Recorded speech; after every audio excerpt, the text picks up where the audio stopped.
نور کی برسات ہے، رحمت میلاد ہے، رحمت میلاد ہے، رحمت میلاد ہے، رحمت میلاد ہے۔ الحمدللہ رب العالمین والصلاة والسلام علی سید الانبیاء والمرسلین۔ ناظرین کرام، حاضرین محفل، السلام علیکم ورحمۃ اللہ وبرکاتہ۔ میں ہوں آپ کا میزبان محمد طاہر قادری اور آپ دیکھ رہے ہیں نبی پاک صاحب الاولاق، اللہ کے آخری نبی حضرت محمد مصطفیٰ صلی اللہ علیہ وآلہ وسلم کے 1500 سالہ جشن ولادت کے پرمسرت موقع پر بہت ہی خوبصورت منفرد نشریات، معلوماتی نشریات، الحمدللہ، جس کا نام ہے رحمت میلاد۔ اور ہمارے ساتھ یہاں معزز علماء کرام و سناخہ تشریف فرما ہے۔ ناظرین کرام، آپ جانتے ہیں آج کا ٹاپک کیا ہے؟ سبحان اللہ، آج کا ٹاپک ہے اختیارات مصطفیٰ صلی اللہ علیہ وآلہ وسلم۔ ہمارے ساتھ تشریف فرما ہے معزز شخصیات، مختصر سے انٹروڈکشن کروا دوں۔ الحمدللہ ہم سب کی خوش نصیبی ہے شہر لاہور سے تشریف لائی ہوئی عظیم شخصیت، عظیم علمی شخصیت، حضرت علامہ مولانا پیر سید علی زین العابدین شاہ صاحب دامت برکاتہم العالیہ، جو کہ سجادہ نشین ہیں دربار شاہ المعالی رحمۃ اللہ تعالیٰ علیہ کے۔ اور آپ کے ساتھ تشریف فرما ہے حافظ محمد احسن قادری اور ہمارے ایک اور پیارے ثناخواں حافظ محمد عاطف عالم قادری۔ ناظرین کرام، ابتدائی طور پر عنوان کے تعلق سے میں کچھ گفتگو کرنا چاہتا ہوں۔ کائنات کا یہ مربوط نظام، چاند و سورج کی گردش، زمین و آسمان کی تخلیق، یہ سب ایک قادر مطلق کی ذات پر دلالت کرتے ہیں۔ یہ نظام ہستی یک زبان ہو کر اعلان کرتا ہے کہ یہ سب کچھ از خود نہیں ہو رہا، بلکہ کوئی عظیم اور حکیم ہستی اسے چلا رہی ہے اور اس کے ہر ذرے کو ایک نظم و حکمت کے ساتھ جوڑے ہوئے ہے۔ یہی وہ رب کریم ہے جس نے اپنے محبوب صلی اللہ علیہ وسلم کی آمد بابرکت کے لیے یہ بزم کائنات سجائی، اور جب وہ محبوب جلوہ گر ہوئے تو ایسی شان محبوبیت کے ساتھ تشریف لائے کہ نظام کائنات ان کے تصرف میں دے دیا گیا۔ یہ بڑی خاص بات میں نے کہی ہے۔ ہاں، آج اسی پر پروگرام ہونا ہے کہ تصرف میں دے دیا گیا، کیا کیا دیا گیا، تصرفات میں کیا کیا ہے۔ بھائی محبوب جو ہے جس کے لیے ساری کائنات بنائی ہے، تو تصرف میں کیا کیا دیا ہے۔ اللہ اکبر۔ اب غور کیجئے گا ذرا کہ کبھی ان کے ایک اشارے پر چاند 2 ٹکڑے ہو جاتا ہے، کبھی سورج پلٹ کر لوٹ آتا ہے، کبھی کنکریاں کلمہ پڑھتی ہیں، اور درخت و پتھر ان کے حضور سلام پیش کرتے نظر آتے ہیں، کبھی ان کی صحبت سے فیض یافتہ ہونے والا درخت کا تنا ان کی جدائی میں سسکیاں لیتا ہے۔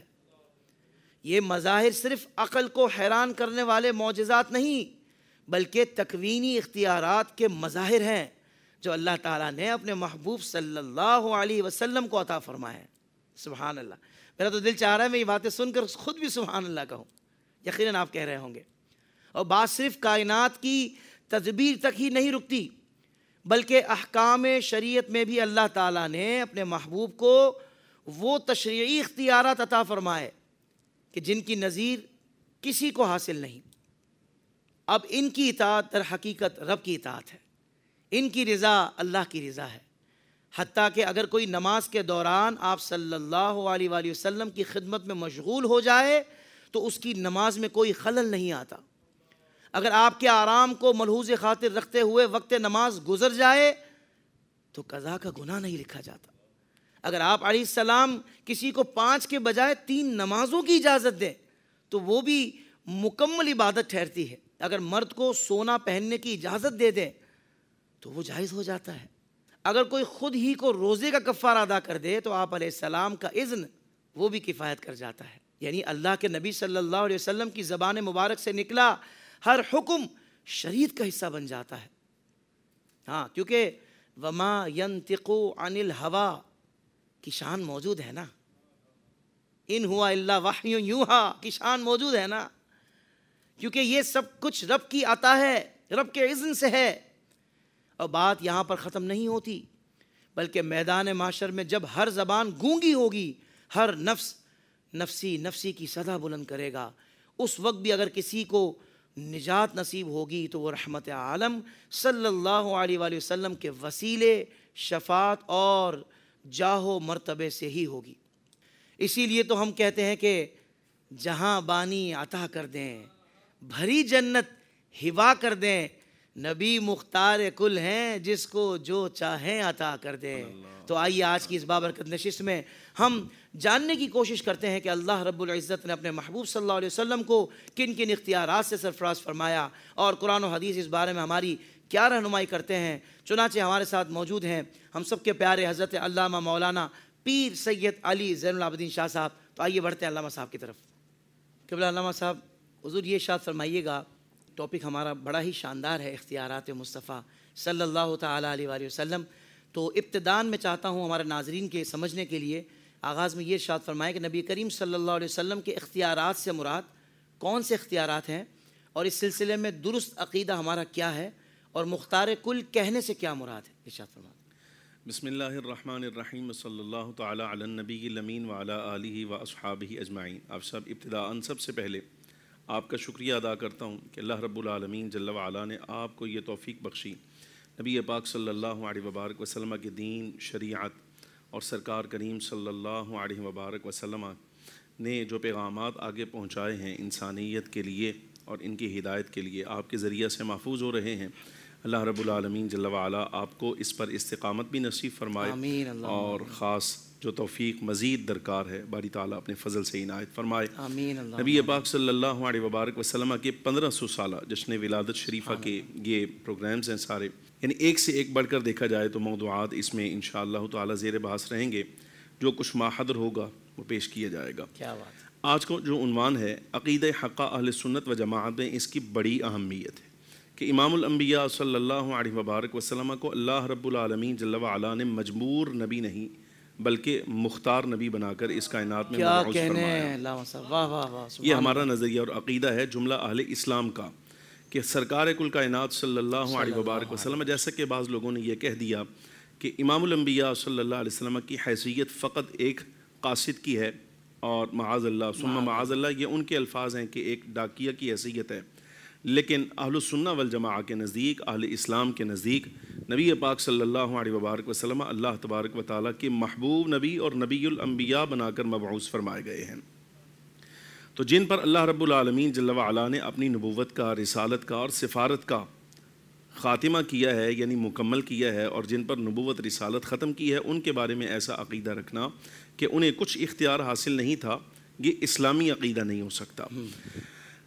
کیسے کیسے اختیارات فخر عالم صلی اللہ علیہ وسلم کو دیے گئے، اس کے لیے بنیادی طور پر ہمارے ائمہ کرام نے جو اصطلاح ذکر کی ہے وہ ہے نبی پاک صلی اللہ علیہ وسلم کے اختیارات تشریعی بھی ہیں اور تکوینی بھی ہیں۔ کیا بات ہے، واہ واہ، سبحان۔ یعنی تشریعی اختیارات سے مراد یہ ہے کہ فخر عالم صلی اللہ علیہ وبارک وسلم احکام میں سے جسے جیسے چاہیں متعین فرمائے، یعنی اللہ رب العالمین جل وعلا نے سرکار کو یہ منصب عطا فرمایا ہے، حضور کی رسالت کا یہ درجہ ہے اور نبوت کا یہ مقام ہے کہ واجب، فرض، اس درجہ کے احکام بھی امام الانبیاء صلی اللہ علیہ وبارک وسلم فرض فرمائیں، اور اس کے لیے ضروری نہیں کہ آیات طیبہ کا نزول ہو، فقط امام الانبیاء صلی اللہ علیہ وبارک وسلم کا فرمان بھی کافی ہوگا۔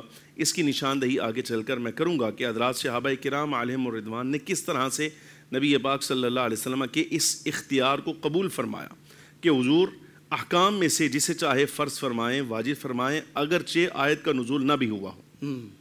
یہ آگے میں پیش کروں گا۔ اور اس کے بارے میں عقیدہ کیا ہے، وہ یہ کہ یہ سارا کا سارا منصب، یہ سب قوتیں، سب طاقتیں اللہ تبارک و تعالیٰ جل وعلا کی طرف سے ہیں۔ حضور امام الانبیاء صلی اللہ علیہ وبارک وسلم بإذن اللہ رب العالمین کی طرف سے سمجھیے کہ ان تمام معاملات پر مختار ہیں۔ یہ ہے سرکار کا تشریعی نبی ہونا، یعنی تشریعی مختار ہونا۔ اور تکوینی اختیارات سے مراد یہ ہے کہ زمینی و آسمانی نظام میں اور معاملات میں اللہ تبارک و تعالیٰ جل وعلا کے اذن سے جیسے چاہیں حضور تصرف فرمائیں، حضور کو اس کی بھی اجازت ہے۔ یہ تکوینی اختیار ہیں فخر عالم صلی اللہ علیہ وآلہ وسلم کے۔ ایک گزارش میں یہاں پر نشاندہی کر دوں کہ مختار کل کہا جانا، یعنی یہ جیسے ہم نے وضاحت کی پوری کہ حضور تشریعی نبی ہیں، تشریعی اختیارات کے ساتھ مبعوث ہوئے ہیں، حضور تکوینی اختیارات کے ساتھ مبعوث ہوئے ہیں۔ عوامی اصطلاح میں اس کے لیے جو لفظ عام سطح پر استعمال کیا جاتا ہے وہ ہے سرکار کا مختار کل ہونا. جی. بعض لوگ اس پر یہ کہتے ہیں کہ مختار کل صرف اللہ تبارک و تعالیٰ جل وعلا کی ذات ہے. اگر سرکار کریم صلی اللہ علیہ وسلم کو کہا جائے تو اس سے شرک لازم آئے گا. لیکن میں قرآن عزیز سے ایک آیت طیبہ کی طرف توجہ دلانا چاہتا ہوں جس کے بارے میں باہمی اتفاقی نظریہ یعنی فریق مخالف کا بھی جو اس عقیدے کا منکر ہے ان کا بھی یہی ہے. صحیح. اور ہمارا تو ہے ہی ہے. وہ یہ ہے کہ اللہ رب العالمین جل وعلا نے سیدنا سلیمان علیہ السلام کو یہ شان عطا فرمائی. قرآن عزیز نے ذکر کیا کہ آپ پر ہوا مسخر ہے، یعنی جس طرف آپ چاہیں حکم فرمائیں ہوا اس سمت کو چلے. جنات آپ کے حکم کے تابع ہیں، چرند پرند ہر زبان اللہ تبارک و تعالیٰ نے آپ کو عطا فرمائی ہے. پھر پوری روئے زمین کا اقتدار بھی اللہ نے آپ کو عطا فرمایا ہے. خاص قسم کا ایک تخت ہے جو ہوا میں پرواز کرتا ہے آپ کو لے کر، جیسے چاہیں آپ تصرف فرمائیں. قرآن عزیز نے یہ ساری شانیں عطا کر کے جو لفظوں میں نے صرف اشارہ کیا ہے جن کی طرف، حالانکہ یہ اس کا احاطہ نہیں ہے، یہ صرف اشارہ کیا ہے کہ ہوا مسخر ہے، تخت حاصل ہے، پوری روئے زمین کا اقتدار ہے. یہ سب چیزیں عطا کرنے کے بعد اللہ رب العالمین جل وعلا نے ارشاد فرمایا ھذا عطاؤنا فمنن او امسک بغیر حساب. ناظرین اس کلام پر غور فرمائیں، لفظوں پر غور کریں. ھذا عطاؤنا، یہ ہماری عطا ہے، یہ سب کچھ دے کر فرمایا یہ ہماری عطا ہے. فمنن، اے سلیمان پیارے آپ اس عطا سے لوگوں پر احسان فرمائیں، یعنی ان پر بھی کچھ مہربانی فرمائے. او امسک، یا روک لے، بغیر حساب، آپ سے کوئی حساب نہیں. اللہ اکبر، اللہ اکبر. یعنی ان ساری عطاؤں کو دے کر اللہ رب العالمین جل وعلا نے سیدنا سلیمان علیہ السلام کو مختار بنایا.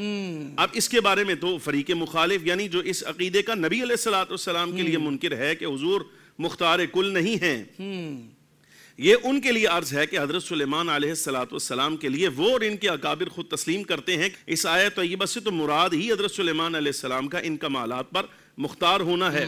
تو میں عرض کروں گا کہ سیدنا سلیمان علیہ السلام اپنی عطاؤں پر جو اللہ تبارک و تعالیٰ کی طرف سے ہوئی، قرآن عزیز کی نص کی روح سے آپ اگر مختار ہیں تو فخر عالم صلی اللہ علیہ وسلم کو اگر مختار مانا جائے تو شرک کیسے لازم آئے گا؟ کیا بات ہے شاہ صاحب. یعنی وہ کون سا مابہل امتیاز ایسا ہے، وہ کون سا فصل ایسا ہے، یا کون سا فرق آپ کے پاس ایسا کہ یہ اختیارات حضرت سلیمان علیہ السلام کے پاس آئیں تو شرک لازم نہیں آتا، حضور پر نور صلی اللہ علیہ وبارک وسلم کے پاس آئیں تو اس سے شرک لازم آتا ہے. یہ فرق آپ خود کر لیں، ناظرین کریں. اور اس کے آگے اب دیکھیے گا یہ چیزیں نبی پاک صلی اللہ علیہ وبارک وسلم کے اختیارات کو حضرات صحابہ کرام علیہم الرضوان نے کیسے تسلیم کیا. میں مزید وضاحت آگے انشاءاللہ تعالی کروں گا اس کی، لیکن اشارہ نمازیں فخر عالم صلی اللہ علیہ وبارک وسلم کی امت پر شب معراج فرض ہوئی. قبلہ بیت المقدس تھا. 17 مہینے مدینہ منورہ میں، بقول بعض 16 مہینے، اور اس سے پیچھے مکہ مکرمہ میں فرضیت کے بعد جب تک حضور پر نور صلی اللہ علیہ وبارک وسلم اور اصحاب نمازیں پڑھتے رہے، قبلہ بیت المقدس ہوا. قرآن عزیز کی کوئی ایک آیت بھی ایسی نازل نہیں ہوئی جس میں یہ کہا گیا کہ یہ نمازیں تم نے بیت المقدس کی طرف منہ کر کے پڑھنی. کوئی آیت نہیں تھی. اللہ اکبر. قبلہ مقرر تھا، اور قبلہ سمت قبلہ یعنی نماز میں قبلے کی طرف رخ ہونا یہ بھی شرط تھا. حضرات صحابہ کرام علیہم الرضوان مشرق مغرب شمال جنوب ایسا نہیں تھا کہ جس کا جو دل چاہتا جس سمت چاہتا نماز پڑھ لیتا، بلکہ باقاعدہ بیت المقدس کی طرف منہ کر کے نمازیں پڑھی جا رہی تھی. قرآن عزیز کی آیت تو نازل نہیں ہوئی. تو یہ جو قبلہ بنایا گیا یہ کیسے بنایا گیا، کیسے بنایا؟ اس پر موجود ہے صراحت موجود ہے کہ یہ قول نبی پاک صلی اللہ علیہ وبارک وسلم کا تھا، یہ فرمان حضور کا تھا کہ اس وقت جو نمازیں پڑھی جائیں گی یہ بیت المقدس شریف کی طرف منہ کر کے پڑھی جائیں. حضرات صحابہ کرام علیہم الرضوان نے کسی قسم کا کوئی اعتراض نہیں کیا، اس لیے کہ انہیں معلوم ہے حضور مختار ہے. واہ واہ واہ. یعنی قرآن کی آیت نہیں مانگی، آیت نہیں آئی، لیکن حضور چونکہ مختار ہیں. حضرات صحابہ کرام علیہم الرضوان نے بغیر سوال کیے بیت المقدس کی طرف نمازیں پڑھی ہیں. تو اگر حضور پر نور صلی اللہ علیہ وبارک وسلم کسی شے میں مختار نہیں تو حضرات صحابہ کرام علیہم الرضوان تو سرکار کا یہ حکم جو ہے وہ قبول کر رہے ہیں. اچھا اسی طرح یہ دیکھیے نماز کے لیے وضو شرط ہے، لیکن وضو کی فرضیت کی جو آیت ہے یہ 6 ہجری میں نازل ہوئی ہے. غزوہ بنی مستلق سے جب نبی پاک صلی اللہ علیہ وسلم واپس تشریف لائے، یا ایھا الذین آمنوا اذا قمتم الی الصلاۃ فاغسلوا وجوہکم وایدیکم الی المرافق الی آخرہ. یہ آیت طیبہ 6 ہجری میں نازل ہوئی، لیکن نصوص موجود ہیں، صراحت موجود ہے اس امر کی کہ اس سے پیچھے نمازیں تو پہلے فرض ہو چکی شب معراج میں. تو تب سے لے کے آج تک کا دورانیہ جتنا ہے حضرات صحابہ کرام علیہم الرضوان وضو کو شرط مان کے نماز کے لیے پھر نماز پڑھتے تھے، آیت کوئی نہیں تھی۔ تو یہ جو وضو کی فرضیت ہے یہ کیسے آئی؟ یہ فخر عالم صلی اللہ علیہ وسلم کے اختیار سے آئی ہے، چونکہ حضرات صحابہ کو معلوم ہے کہ حضور مختار نبی ہے، حضور جیسے فرمائیں وہ کرنا فرض ہے۔ یہ نبی علیہ السلام کا تشریعی اختیار ہے، حضور شریعت تیار کر رہے ہیں۔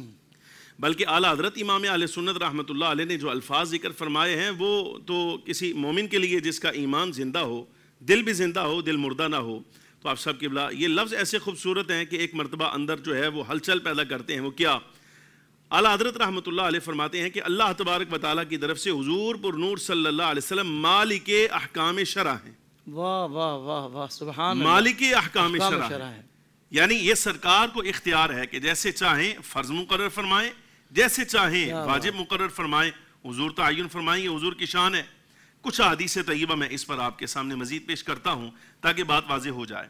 امام بخاری رحمۃ اللہ تعالیٰ علیہ، امام مسلم رحمۃ اللہ علیہ، جو لفظ پڑھنے لگا ہوں یہ صحیح مسلم شریف کے ہیں۔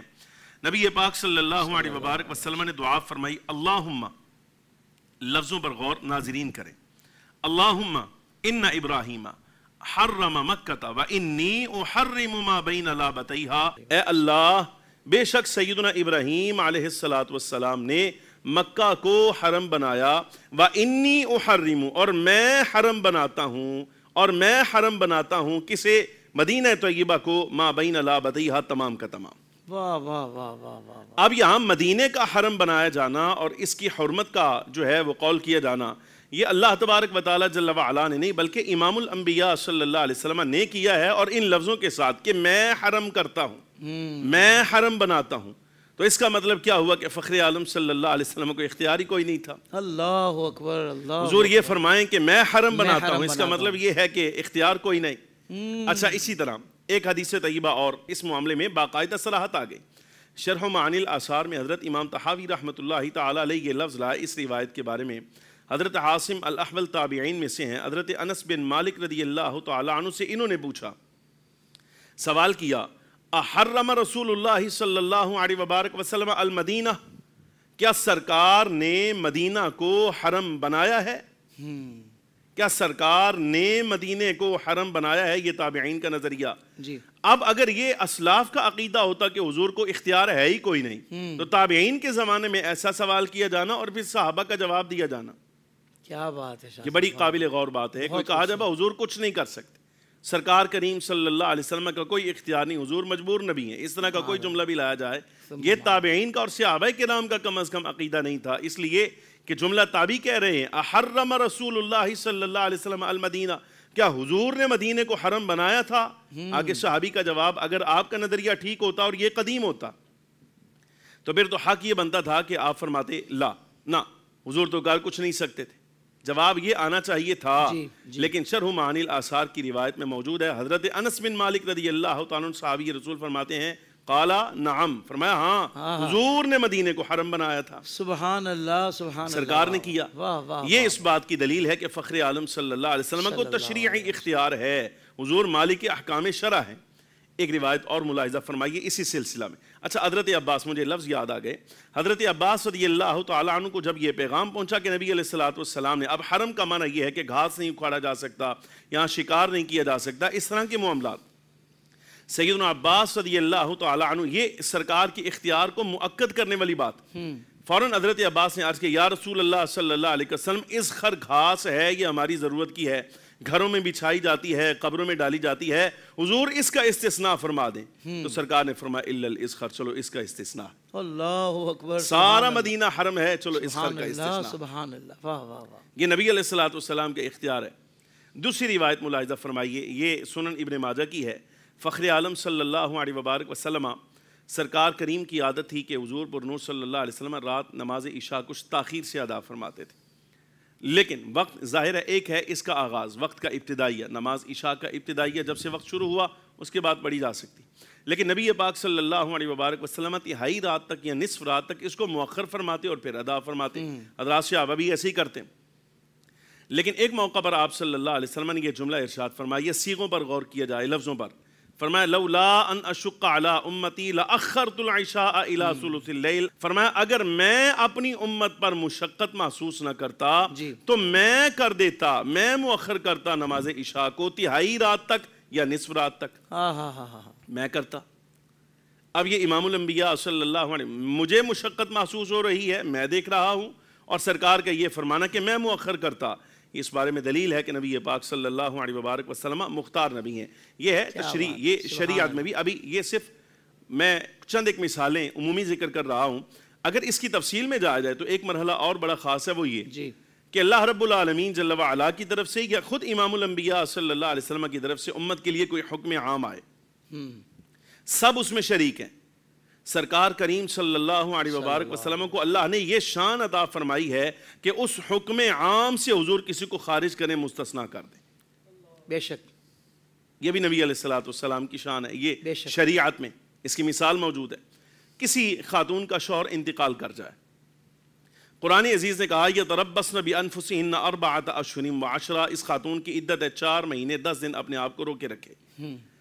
لیکن حضرت سیدنا جعفر طیار رضی اللہ تعالیٰ عنہ کا وصال ہوا، حضرت اسماء بنت عمیس ان کے نکاح میں تھیں، حضور پر نور صلی اللہ علیہ وبارک وسلم نے فرمایا 3 دن تک تم یہ عدت کرو اور اس کے بعد تمہارے لیے حلال ہے، جو جیسے عام عورت اپنی زندگی گزارتی ہے ویسے تم گزار سکتے۔ اللہ اکبر، اللہ اکبر، سبحان یہ حکم عام سے نبی پاک صلی اللہ علیہ وبارک وسلم نے حضرت اسماء بنت عمیس رضی اللہ تعالیٰ عنہ کو استثناء دیا۔ ایسے ہی آپ دیکھیں قربانی کے احکام میں حضرت ابو بردہ رضی اللہ تعالیٰ عنہ نبی پاک صلی اللہ علیہ وسلم سے پہلے قربانی کر لی، نبی پاک صلی اللہ علیہ وسلم کی بارگاہ میں حاضر ہوئے تو آپ کریم صلی اللہ علیہ وبارک وسلم نے فرمایا کہ نہ، تمہیں جانور دوسرا ذبح کرنا پڑے گا، اس لیے کہ حضور پر نور صلی اللہ علیہ وسلم نے قربانی ابھی خود نہیں فرمائی تھی۔ فرمایا دوبارہ جانور ذبح کرنا پڑے گا۔ عرض کہ یا رسول اللہ میرے پاس تو 6 مہینے کا ایک بچہ ہے، حضور اس کے علاوہ تو ہے ہی کچھ نہیں۔ فخر عالم صلی اللہ علیہ وبارک وسلم نے فرمایا صرف تمہیں اجازت ہے، تمہارے علاوہ کسی کے لیے نہیں۔ اللہ اکبر، سبحان اللہ۔ اب یہاں فخر عالم صلی اللہ علیہ وبارک وسلم نے حضرت ابو بردہ رضی اللہ تعالیٰ عنہ کو اپنی اسی تشریعی اختیار کی وجہ سے استثناء دیا ہے۔ اللہ اکبر، یہ یہ نبی پاک صلی اللہ علیہ وسلم کی شان، یہ سارے تشریعی اختیار کے حضور واجب فرمائیں، حضور فرض فرمائیں، حضور حلال فرمائیں، حضور حرام فرمائیں، یہ نبی علیہ السلام کا تشریعی اختیار۔ اور نبی علیہ السلام کا دوسرا اختیار جسے تکوینی کہا جاتا ہے، میں بات سمیٹوں اس کو، یعنی اس نظام میں حضور فخر عالم صلی اللہ علیہ وبارک وسلم جیسے چاہیں تصرف فرمائیں، اللہ کی طرف سے اجازت ہے۔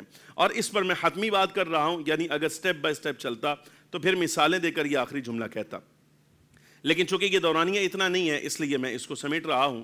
اس سے زیادہ اگلی بات میں نہیں کر سکتا، بہرحال اپنی استطاعت کے مطابق طالب علم ہونے کے ناطے سرکار کریم صلی اللہ علیہ وسلم کو اللہ نے یہ بھی اختیار دیا ہے کہ حضور چاہیں تو تکوینی معاملات میں آپ صلی اللہ علیہ وبارک وسلم لفظ کن کے ساتھ تصرف فرمائیں، جو خاص اللہ تبارک و تعالیٰ کی شان ہے۔ اللہ اکبر، اللہ اکبر۔ قرآن عزیز کی نص موجود، انما امرہ اذا اراد شیئا ان یقول لہ کن فیکون۔ بے شک یہ مالک رب العالمین جل وعلا کی شان ہے کہ باری تعالیٰ جل وعلا کسی شے کے بارے میں اس کے وجود میں آنے کا ارادہ فرمائے، اگرچہ وہ لفظ کن کا بھی محتاج نہیں، لیکن ہمارے فہم کے لیے فرمایا کن۔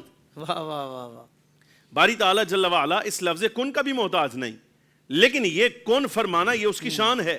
قرآن عزیز میں اللہ تبارک و تعالیٰ نے خود ارشاد فرمایا، لیکن احادیث طیبہ ایسی جو معتبر ذرائع سے پہنچی ہیں، فخر عالم صلی اللہ علیہ وبارک وسلم نے کتنی مرتبہ اسی لفظ کن کے ساتھ سرکار نے تصرف فرمایا ہے۔ مثلا ایک صحابی لڑتے لڑتے سرکار کی بارگاہ میں حاضر ہوئے، یا رسول اللہ تلوار ٹوٹ گئی ہے، تو حضور مہربانی فرمائیں، تلوار عنایت فرمائیں۔ آپ صلی اللہ علیہ وسلم کے دستے مبارک میں ایک باریک سی چھڑی تھی، تو حضور نے یہ فرمایا کن سیفا، اے چھڑی تلوار ہو جا، کن سیفا۔ یہ لفظ کن کے ساتھ تصرف کرنا خاص علماء سمجھتے ہیں کہ یہ کیا شان ہے، کن سیفا، تلوار ہو جا۔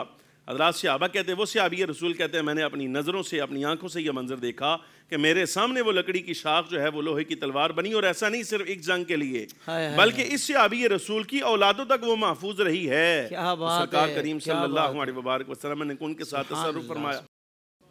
اچھا، اسی طرح ایک مقام، یہ جامع صحیح بخاری ہے، بعض صحابہ کرام غزوہ تبوک سے پیچھے رہ گئے، ان میں ایک حضرت ابو خیثمہ رضی اللہ تعالیٰ عنہ تھے۔ بعد میں ارادہ ہوا، جس وقت سواری پر سوار ہو کر پہنچے ہیں تو دور سے کسی صحابی رسول نے یا کچھ نے دیکھا، تو یا رسول اللہ صلی اللہ علیہ وسلم کو بندہ چلا آ رہا ہے ہماری طرف۔ تو فخر عالم صلی اللہ علیہ وبارک وسلم نگاہ نہیں فرمائی، دیکھا نہیں اس سمت میں، بلکہ فوراً آپ صلی اللہ علیہ وسلم نے بے تکلف فرمایا کن ابا خیثمہ، یہ آنے والا جو بھی ہے ابو خیثمہ ہو جائے۔ تو حضرات صحابہ کہتے ہیں ہم نے دیکھا جس وقت قریب آئے تو حضرت ابو خیثمہ رضی اللہ تعالیٰ عنہ تھے۔ سبحان اللہ، سبحان اللہ، واہ واہ واہ۔ کن ابا ذر، نبی پاک صلی اللہ علیہ، یہ کن لفظ کن بڑا خاص ہے، یہ سرکار کا اختیار ہے کہ فخر عالم صلی اللہ علیہ وسلم لفظ کن سے بھی چاہیں تو تصرف فرمائیں۔ یہ ہے امام الانبیاء صلی اللہ علیہ وسلم کا مختار کل ہونا۔ اور سرکار خلاصہ کلام صرف اتنا اس سوال کا کہ ہمارے نزدیک فخر عالم نور مجسم صلی اللہ علیہ وسلم کو اللہ نے مجمور نبی نہیں بنایا، بلکہ مختار متصرف، بلکہ مختار کل نبی بنا کر اس کائنات میں سبحان فرمایا ہے۔ اللہ، سبحان اللہ، سبحان اللہ۔ کیا کہنے قبلہ شاہ صاحب، اللہ تعالیٰ جزائے خیر عطا فرمائے۔ بہت ہی شاندار گفتگو آپ نے فرمایا۔ کئی سوالات ابھی ہم نے شاہ صاحب سے کرنے ہیں اسی موضوع کے تعلق سے، مگر ایک کلام یہاں پر شامل کرتے ہیں۔ میں گزارش کروں گا حافظ محمد احسن قادری سے، بہت ہی پیارا کلام ہے، معجزہ میرے نبی کا کہہ دیا تو ہو گیا۔ میں بھی انشاءاللہ آپ کے ساتھ شامل ہو جاؤں گا۔ بسم اللہ۔ معجزہ میرے نبی کا کہہ دیا تو ہو گیا، معجزہ میرے نبی کا کہہ دیا تو ہو گیا، کہہ دیا تو ہو گیا، کہہ دیا تو ہو گیا۔ آپ نے قطرے کو دریا کہہ دیا تو ہو گیا، آپ نے قطرے کو دریا کہہ دیا تو ہو گیا، کہہ دیا تو ہو گیا، کہہ دیا تو ہو گیا۔ معجزہ میرے نبی کا کہہ دیا تو ہو گیا۔ مسجد نبوی میں گھر سے آپ کے منبر تلک،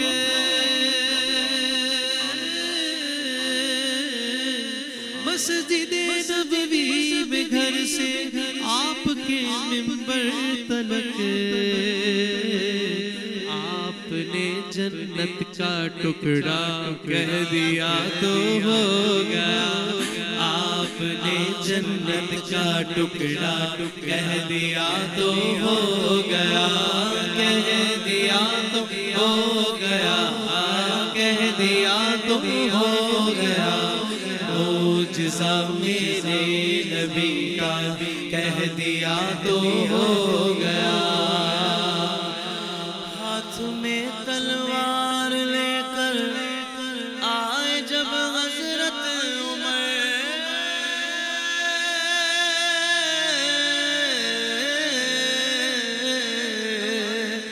ہاتھ میں تلوار لے کر، ہاتھ میں تلوار لے کر آئے جب حضرت عمر،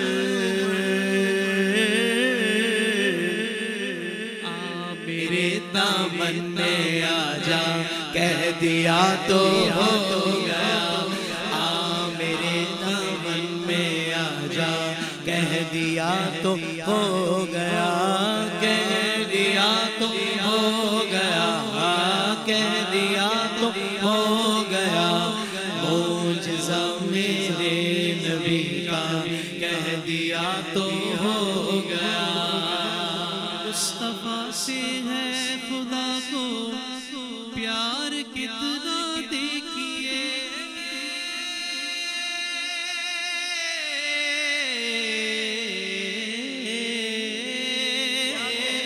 مصطفیٰ سے ہے خدا کو پیار کتنا دیکھیے، پیار کتنا دیکھیے۔ خانہ کعبہ کو قبلہ کہہ دیا تو ہو گیا، خانہ کعبہ کو قبلہ کہہ دیا تو ہو گیا، کہہ دیا تو ہو گیا، کہہ دیا تو ہو گیا۔ معجزہ میرے نبی کا کہہ دیا تو ہو گیا۔ آپ دیدہ تھے بوقت عصر جب حضرت علی، آپ دیدہ تھے بوقت عصر جب حضرت علی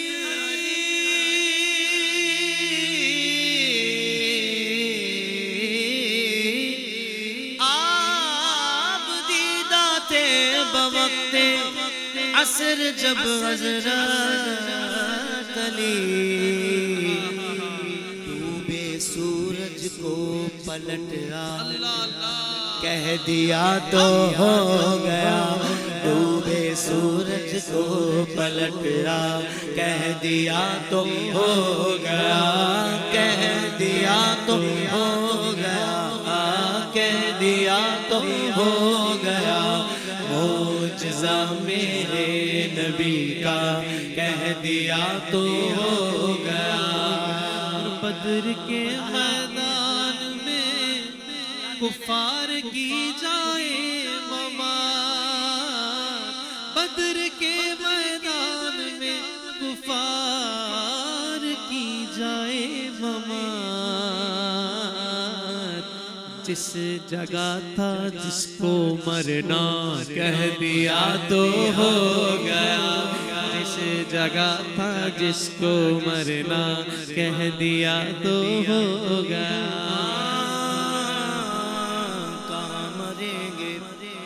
کہاں مریں گے ابو جہل عتبہ و شیبہ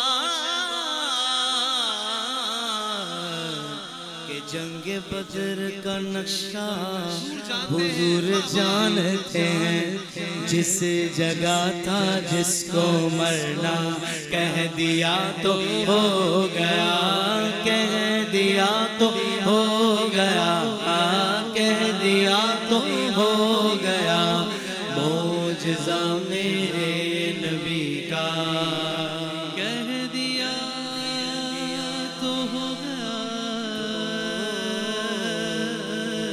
کہہ دیا تو ہو گیا سبحان اللہ سبحان اللہ سبحان اللہ کیا کہنا ہے حسن بھائی اللہ تعالیٰ آپ کو سلامت رکھے قبلہ شاہ صاحب یہ ارشاد فرمائے گا حضور کہ معجزات کا کسی مقام پر ظہور ہونا کیا اختیارات دیے جانے کی علامت ہے؟ حافظ صاحب جی آپ کے اس سوال کو توسیع دیتے ہوئے تاکہ دونوں طرف کی گفتگو ہو جائے ایسا نہ رہے کہ ایک سمت ہم بیان کر دیں اور دوسری سے کو بندہ دوسرا استدلال کرے دونوں طرف کا جواب ہو جائے بعض لوگوں نے اس امر پر استدلال کیا معجزہ سے ہی اس جملے کو سمجھیے گا بعض لوگوں کا یہ کہنا ہے کہ خود معجزہ انبیاء کرام علیہ السلام کے اختیار میں نہیں ہوتا لہٰذا یہ کہنا کہ انبیاء کو اختیارات حاصل ہوتے ہیں یہ عقیدہ ٹھیک نہیں یعنی معجزات کے ملنے سے ہی لوگوں نے یہ انکار کر دیا کہ انبیاء کرام علیہ السلام کو اختیار نہیں ہوتا جواباً عرض کر رہا ہوں کہ معجزات اصلاً 3 قسم کے ہوتے ہیں ایک قسم وہ ہے کہ جسے آپ لازمی معجزہ کہیے لازمی یعنی یہ نبی کریم صلی اللہ علیہ وبارک وسلم اور دیگر انبیاء کرام علیہ السلام کے وجود کا اور ان کی نبوت کا اختصاص جہاں نبوت ہے وہاں یہ معجزہ ہے ضروری یہ لازمی اس کے بعد ایک قسم ہے جسے کہا جاتا ہے عارضی اختیاری معجزات صحیح اور ایک ہے عارضی غیر اختیاری معجزات بہت اچھا یہ اصل معجزات کی 3 مختلف قسمیں ہیں واہ واہ واہ شاہ جی واہ لازمی معجزات سے مراد وہ ہیں جو سب انبیاء کرام علیہ السلام کو حاصل یہ سب کا خاصہ ہے مثلا وجود مبارک سے پسینہ آتا ہے لیکن بو نہیں آتی یہ سب انبیاء کرام علیہ السلام کا کمال ہے ان کے وجود کا حصہ ہے اسی طرح کوئی ایسا مرض جو امت کے لیے دیکھنے والوں کے لیے لوگوں کے لیے قابل نفرت ہو انبیاء کرام علیہ السلام سارے کے سارے اس سے معصوم ہوتے ہیں یہ ان کی نبوت کا خاصہ ہے یہ لازمی معجزات دوسری قسم میں آئیے تو اس سے مراد ہیں عارضی اختیاری معجزات یعنی یہ کہنا کتنی بڑی کم عقلی ہے مطلقاً کہ معجزے پر انبیاء کرام علیہ السلام کا اختیار ہوتا ہی نہیں لہٰذا جو ہے وہ انبیاء کسی چیز کے بھی مختار نہیں ہوتے یہ کتنی بڑی کم عقلی اور کم نصیبی ہے حضرات صحابہ کرام علیہم الرضوان نے وہ ساری چیزیں جو حضور کی اختیاری اپنی آنکھوں سے دیکھی ہیں یعنی پوری امت میں آج تک کبھی کسی نے یہ جملہ نہیں کہا کہ انبیاء کرام علیہ السلام کو جو کہ معجزہ حاصل ہے معجزہ غیر اختیاری ہے لہٰذا ان کو اختیار ہوتا ہی نہیں یہ تو صرف خاص ایک لوگ ہیں اس زمانے میں جو عقل سے دور ہیں لیکن اس طرح کی بات کرتے ہیں لیکن مسئلہ سمجھیے گا میں مثالیں اس کی پیش کرتا ہوں فخر عالم نور مجسم صلی اللہ علیہ وبارک وسلم سے پیچھے دیکھا جائے معجزہ ہے، عارضی ہے، اختیاری ہے۔ سیدنا موسیٰ علیہ السلام کا عصا، یا عارضی بے معنی وہ والا عارضی نہیں ہے جو ہمارے ہاں لوگ بول دیتے ہیں، یہ عارضی بے معنی طاری ہے، یعنی عطا ہوا ہے۔ یہ ایک ہے وجود کا حصہ اور دوسرا ہے بعد میں عطا ہونا، یہ وہ معجزہ ہے۔ سیدنا موسیٰ کلیم علیہ السلام کا عصا، جب آپ چاہتے تھے، جب آپ کا دست مبارک لگتا تھا، وہ اپنا کام کر کے دکھاتا تھا۔ کیا بات ہے، واہ واہ واہ۔ ید بیضا، سیدنا موسیٰ کلیم علیہ السلام کا اپنے دست مبارک کو اپنے بازو کے نیچے دبانا اور پھر باہر لانا، یہ آپ کا عارضی اختیاری معجزہ تھا۔ ایسا نہیں کہ صرف ایک مرتبہ ہوا اللہ تبارک و تعالیٰ کے حکم سے اور اس کے بعد نہیں ہوا، نہ، بلکہ یہ جب معجزہ آپ کو دیا گیا اس وقت ساتھ یہ اختیار بھی دیا گیا کہ جب آپ چاہیں تو اس کو جو ہے وہ اپنی امت پر ظاہر فرمائیں۔ نبی پاک صلی اللہ علیہ وبارک وسلم کے معجزات میں دیکھیے، حضرت عکرمہ رضی اللہ تعالیٰ عنہ ابو جہل کے بیٹے ہیں۔ تفسیر کبیر میں حضرت امام رازی رحمۃ اللہ علیہ نے لکھا، فخر عالم صلی اللہ علیہ وسلم کی بارگاہ میں آئے اور یا رسول اللہ، ایمان قبول کروں گا، اسلام لے آؤں گا، لیکن شرط ہے حضور وہ مہربانی فرمائے۔ کیا؟ سرکار کریم صلی اللہ علیہ وسلم اس وقت پانی کے کنارے پر کھڑے ہیں تو عرض کہ یا رسول اللہ وہ دور جو پتھر ہے آپ اسے حکم فرمائیے وہ پانی میں ڈوبے بغیر اوپر چلتا ہوا آپ کی بارگاہ میں حاضر ہو، لیکن اس طرح سے کہ تسبیح کرتا ہوا آئے۔ اللہ اکبر، اللہ اکبر۔ اب اس پر نہ تو اللہ تبارک و تعالیٰ جل وعلا کی طرف سے کوئی آیت آئی، کوئی خاص اذن آیا کہ حبیب دکھانا ہے یا نہیں دکھانا، کوئی ایسا نہیں۔ نہ امام الانبیاء صلی اللہ علیہ وسلم بارگاہ حق میں یہ عرض کیا الہی تو مہربانی فرمائیے ہو جائے، نہ، بلکہ سرکار کو معلوم ہے اور سب لوگوں کو معلوم ہے، بلکہ اس وقت جب کہ حضرت عکرمہ نے ابھی خود کلمہ نہیں پڑھا اس وقت ان کو بھی معلوم ہے کہ یہ نبی ہیں، یہ ان کے اختیار میں ہے۔ کیا کہنے ہیں، واہ واہ واہ واہ۔ نبوت صادقہ کا معنی یہ ہے کہ جو مانگوں وہ اسی وقت عطا ہو جائے، یہ اس وقت ان کو معلوم ہے جب ابھی انہوں نے کلمہ نہیں پڑھا۔ تو آپ اندازہ کریں کہ جب کلمہ نہیں پڑھا تو ان کو معلوم ہے کہ یہ ان کے اختیار میں ہے۔ تو جو کہتے ہیں کہ معجزہ دکھانا یہ اختیار کا مطلب ہی نہیں ہوتا، اختیار کا معاملہ نہیں ہوتا۔ بہرحال وہ فخر عالم صلی اللہ علیہ وبارک وسلم نے اشارہ فرمایا، پتھر آیا، بغیر ڈوبے آیا، تسبیح پڑھتا ہوا آیا۔ جب سرکار کریم صلی اللہ علیہ وسلم کی بارگاہ میں پہنچا وہ پتھر تو حضرت نبی پاک صلی اللہ علیہ وسلم نے حضرت عکرمہ سے کہا اتنا کافی ہے، اتنا کافی ہے یا رسول اللہ صلی اللہ علیہ وسلم، اب یہ واپس بھی چل کے جائے اور آپ کے حکم پر جائے۔ نبی پاک صلی اللہ علیہ وسلم نے حکم دیا، وہ ویسے ہی واپس چل کے گیا۔ اللہ اکبر۔ اس پر جناب عکرمہ رضی اللہ تعالی عنہ انہوں نے اسلام قبول کیا۔ یہ فخر عالم صلی اللہ علیہ وسلم کا اختیاری معجزہ ہے۔ کیا کہنے حضرات صحابہ کرام علیہم الرضوان جس وقت حاضر ہوئے حدیبیہ میں، حضور پانی ختم ہوا تو فخر عالم صلی اللہ علیہ وبارک وسلم نے دعا نہیں فرمائی، الہی جو اب کرنے لگا ہوں اس پر مہربانی فرما۔ کوئی حضور نے دم نہیں فرمایا، کوئی کلمات خیر نہیں پڑھے، بلکہ صرف اتنا فرمایا کہ لشکر میں کسی کے پاس کو پانی ہے تو وہ لے آؤ۔ وہ پانی ایک پیالہ پیش کیا گیا، امام الانبیاء صلی اللہ علیہ وبارک وسلم نے اپنا دست مبارک پانی میں داخل فرمایا۔ جب باہر نکالا، جامع صحیح بخاری شریف 1400 صحابہ کرام علیہم الرضوان کم از کم اس معجزہ کے گواہ ہیں۔ سبحان اللہ۔ 1400 صحابہ کرام علیہم الرضوان اس کے شاہد ہیں کہ سرکار کے دست مبارک سے پانی جاری ہوا۔ یہ نبی پاک صلی اللہ علیہ وبارک وسلم کا اختیاری معجزہ ہے۔ واہ جی واہ۔ مولا کائنات شیر خدا کرم اللہ تعالی وجہہ الکریم کو جس وقت سرکار نے خیبر میں بلایا، چشمان اقدس میں ورم ہے، درد ہے، تو اس وقت لعاب پاک لگا کر آنکھ درست فرمائی، صحت یاب فرمایا، یہ حضور کا اختیاری معجزہ ہے۔ کیا بات۔ تو نبی پاک صلی اللہ علیہ وبارک وسلم کے اور دیگر انبیاء کرام علیہ السلام کے ان کے معجزات کا ایک پورا پورشن ایسا ہے جس پر ان کو اختیار ہوتا ہے۔ اور تیسری قسم میں آئیے جس کو ہم نے کہا کہ عارضی غیر اختیاری، یہ ہے قرآن عزیز کا نزول۔ یہ اللہ تبارک و تعالی جل وعلا کی منشا و مرضی ہے۔ مالک کریم جل وعلا جب چاہے جیسے چاہے آیات مبارکہ نازل فرمائے۔ یہ فخر عالم صلی اللہ علیہ وسلم کے معجزات کی تیسری صورت ہے۔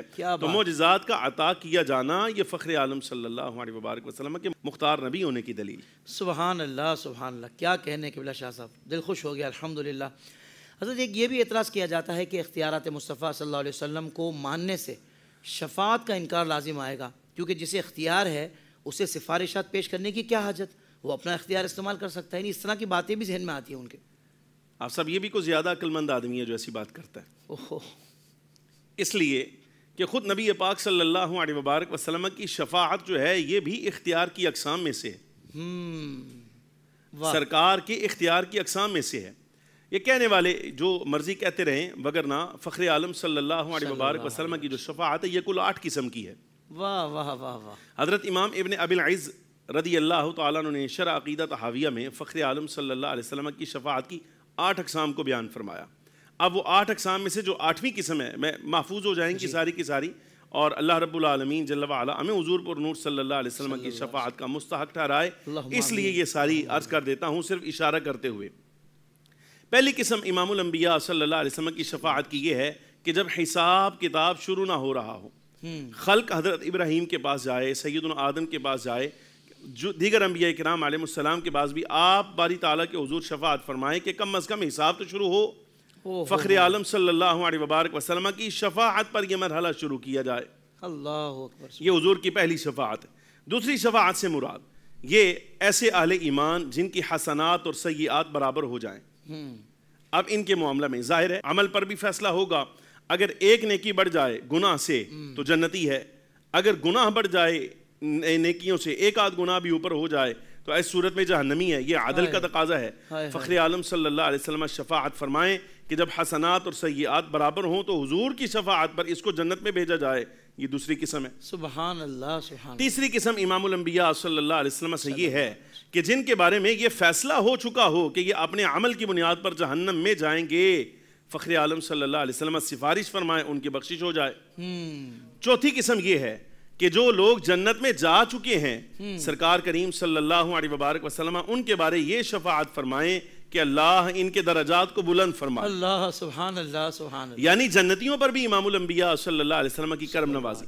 پانچویں قسم وہ کہ بغیر حساب جنت میں داخل کیے جائیں، یہ بھی ایک قسم ہے۔ واہ واہ واہ۔ یعنی حساب کتاب تک نوبت ہی نہ آئے، حضور پر نور صلی اللہ علیہ وسلم کی شفاعت کی وجہ سے بخشش ہو جائے، یہ پانچویں قسم۔ چھٹی قسم بعض جہنمیوں کے بارے میں حضور پر نور صلی اللہ علیہ وسلم شفاعت فرمائیں کہ ان کے عذاب میں تخفیف کر دی جائے، واہ ایسا بھی ہوگا۔ سبحان اللہ۔ ساتویں قسم یہ ہے کہ جملہ اہل ایمان کے لیے جنت کی شفاعت حضور فرمائیں۔ واہ۔ اور آٹھویں قسم یہ جملہ خاص ہے، جامع صحیح بخاری میں آیا ہے یہ سوال کا جواب، کہ شفاعت کا دیا جانا یہ اختیار کے منافی نہیں بلکہ اختیار کے قبیل سے ہے، واہ واہ۔ اختیارات میں یہ خود اختیارات میں سے ہے۔ زندہ باد۔ فخر عالم صلی اللہ علیہ وبارک وسلم خود فرماتے ہیں، کتاب التوحید ہے جامع صحیح بخاری کا، امام الانبیاء صلی اللہ علیہ وبارک وسلم نے ارشاد فرمایا کہ قیامت کے دن اللہ رب العالمین جل وعلا فرمائے گا، یا محمد، حبیب اکرم صلی اللہ علیہ وسلم سر انور اٹھائیے، آپ فرمائیے سنا جائے گا، حضور آپ مانگیے عطا کیا جائے گا، آپ سفارش کیجئے، حبیب اکرم صلی اللہ علیہ وسلم آپ کی سفارش کو قبول کیا جائے گا۔ سرکار فرماتے ہیں فَأَقُولُ یا ربی امتی امتی، میں عرض کروں گا میرے رب میری امت میری امت۔ یہ 7 قسمیں پہلے ہو چکی ہیں، اب یہ 8ویں قسم ملاحظہ فرمائیے۔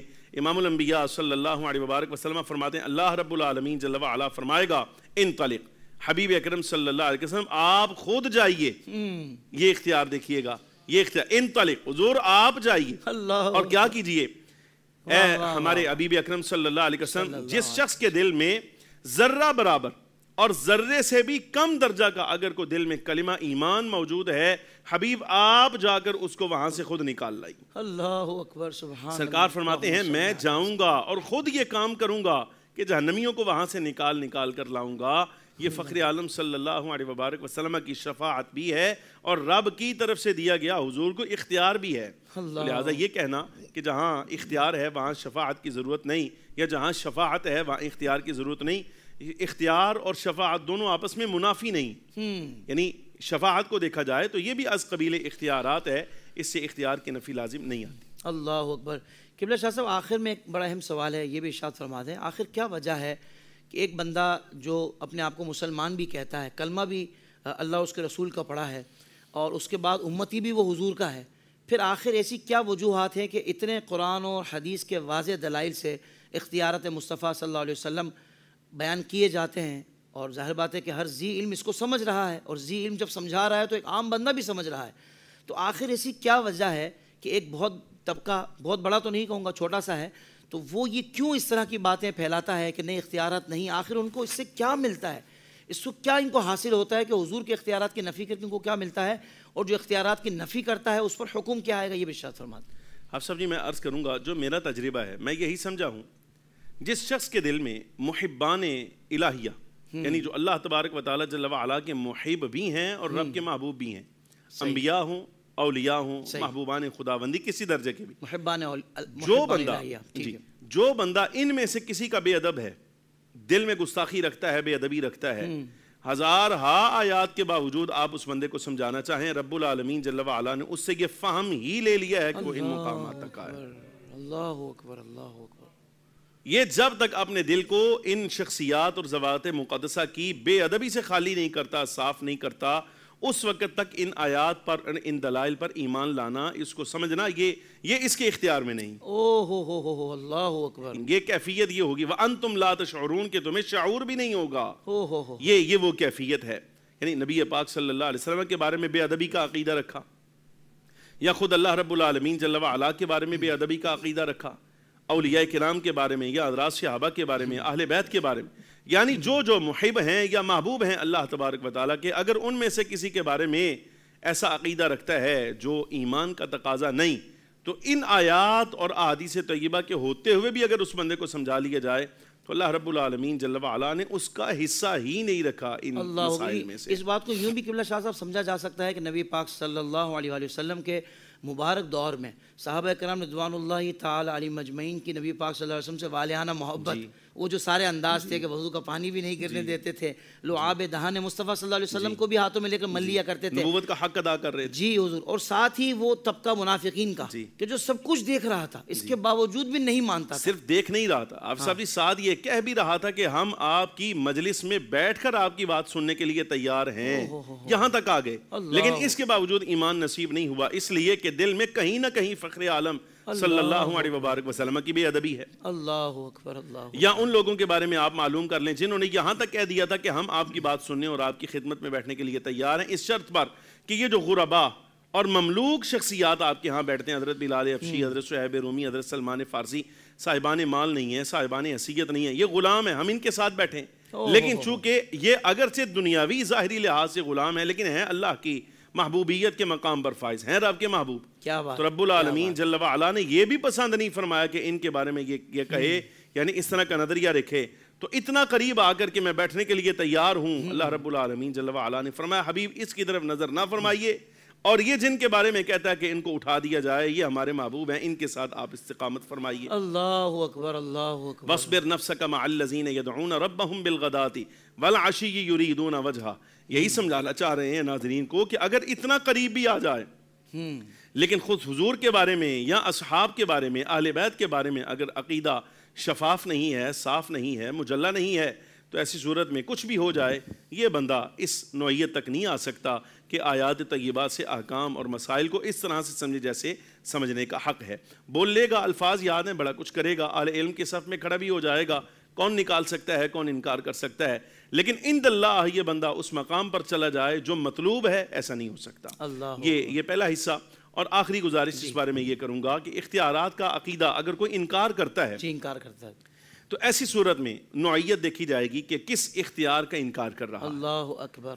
ہمارے علماء کرام نے اس لیے کہا، ائمہ اسلاف کہتے ہیں کہ بعض اختیارات تو نبی پاک صلی اللہ علیہ وسلم کے ایسے ہیں اگر ان کا انکار کرے تو کفر ہے، دائرہ اسلام سے خارج ہو جائے گا، اور بعض ایسے ہیں جن کی وجہ سے یہ گمراہ قرار پائے گا، ضلالت میں چلا جائے گا، گمراہی میں جائے گا، بدعتی قرار پائے گا، لیکن بہرحال یہ عقیدہ اختیارات کا انکار کرنا یہ کوئی اچھے عقائد میں سے نہیں ہے، اچھے نظریات میں سے نہیں ہے۔ ایمان کی حفاظت کے لیے ضروری ہے کہ حضور پر نور صلی اللہ علیہ وبارک وسلم کی شفاعت، سرکار کے مقام مرتبہ کو صحیح طور پر سمجھا جائے کہ اللہ رب العالمین جل وعلا نے حضور کو کیسی شانیں عطا فرما رکھی۔ اللہ اکبر۔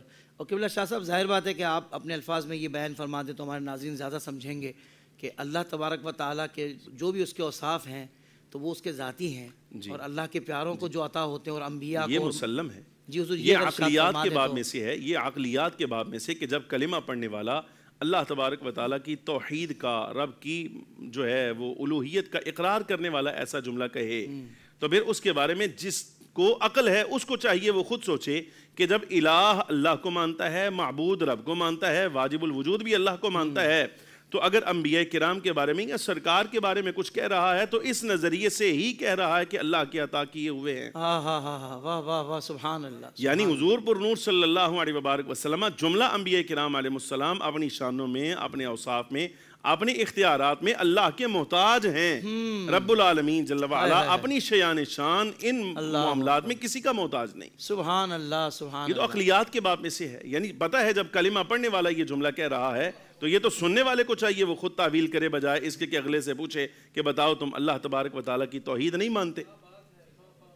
یہ تو عقلیات کے باب میں سے. سبحان اللہ سبحان اللہ. سیدی اعلیٰ حضرت کا وہ کلام اس کے چند اشعار میں پڑھوں گا کہ سرور کہوں کہ مالک و مولا کہوں تجھے ہے. اب اس میں پورا عقیدہ سیدی اعلیٰ حضرت ہمارے اہل سنت کو بیان کر رہے ہیں کہ جو ہم پر یہ الزام لگاتے ہیں کہ بھئی تم اتنی حضور کی تعریف کرتے ہو کہ خدا سے ملا دیتے ہو معاذ اللہ.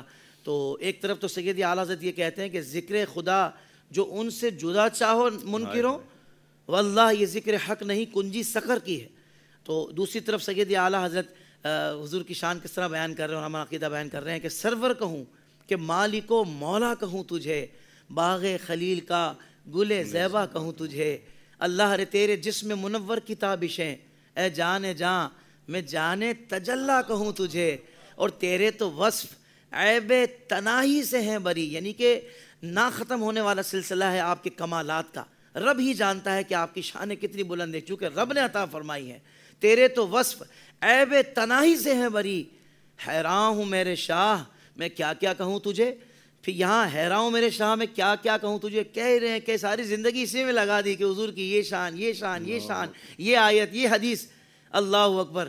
پھر مکمل کس طرح کر رہے ہیں کلام کو. کہتے ہیں کہ کہہ لے گی سب کچھ ان کے ثنا خاں کی خامشی، چپ ہو رہا ہوں کہہ کے.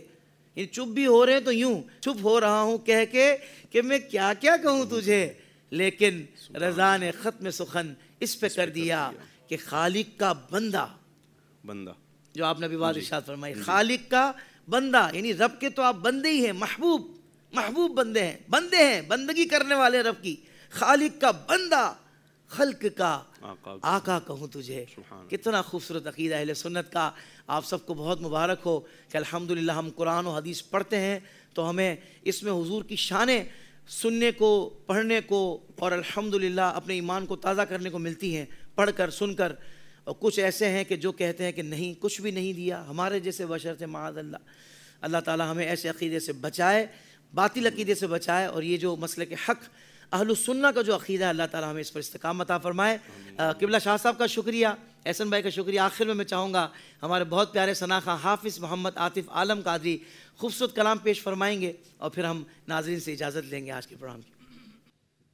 ایسا تجھے خالق نے طرح دار بنایا،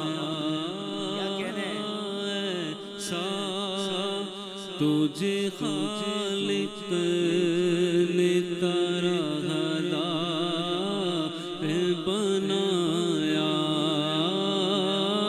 یوسف کو تیرا غالب دیدار بنایا. کونین بنائے گئے سرکار کی خاطر، کونین بنائے گئے سرکار کی خاطر، کونین کی خاطر تمہیں سرکار بنایا. کنجی تمہیں دی اپنے خزانوں کی خدا نے، کنجی تمہیں دی اپنے خزانوں کی خدا نے، کنجی تمہیں دی اپنے خزانوں کی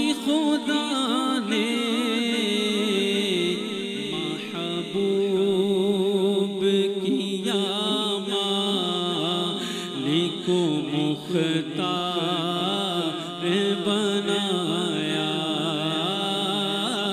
محبوب کیا مالک و مختار بنایا اللہ کی رحمت ہے کہ ایسے کی یہ قسمت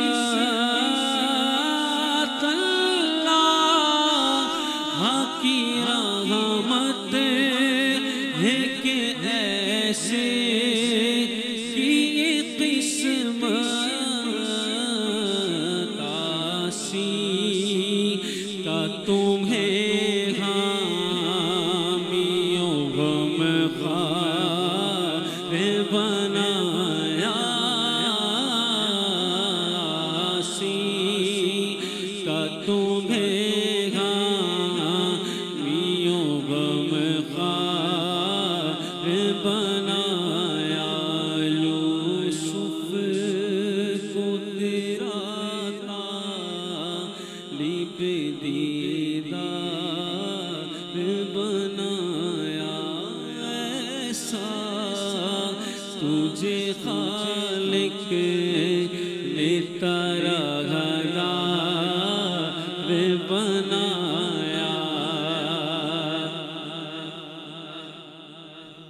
کہ لب رنگی کی نچھاور تھی کہ جس ان کے لب رنگی کی نچھاور تھی کہ جس نے